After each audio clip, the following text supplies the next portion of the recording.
What a player, what a legend. And the debate about the greatest player of all time is one that we love to have as football fans. I'm sure you've had it at home many, many times as well with your fellow footballing friends and family. But we're going to have it right now because this is the fun part, isn't it? Now he's won the World Cup.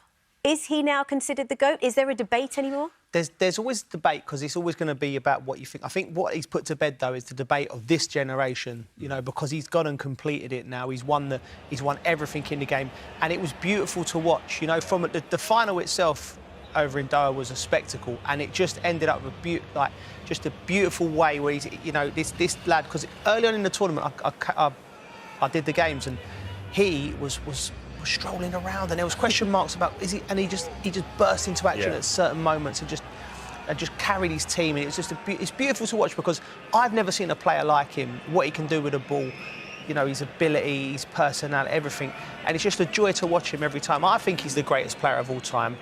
I think Pele's the only one who can have an argument in that case. I don't think CR7 or R9 or Maradona, I think he's gone above them. I think he stands next to Pele now.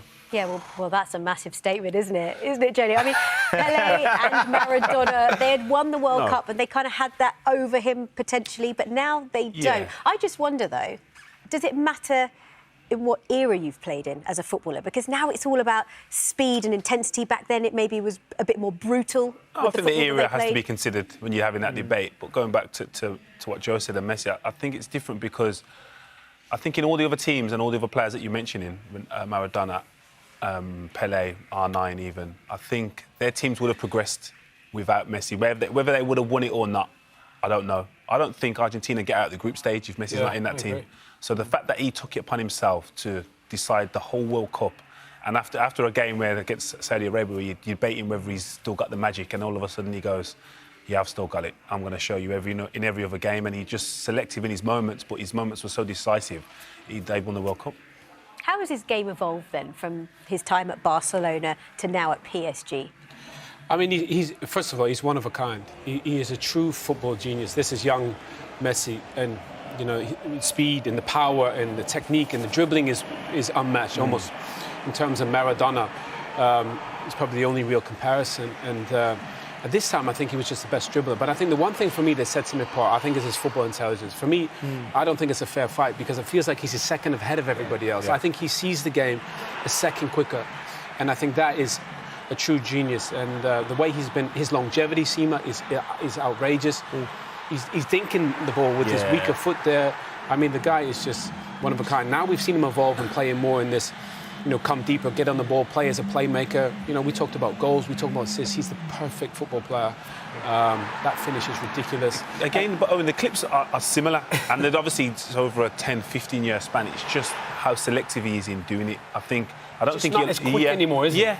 or not as many times, where he was doing it 8, 9 times in his early career. Now he's doing it 3, 4.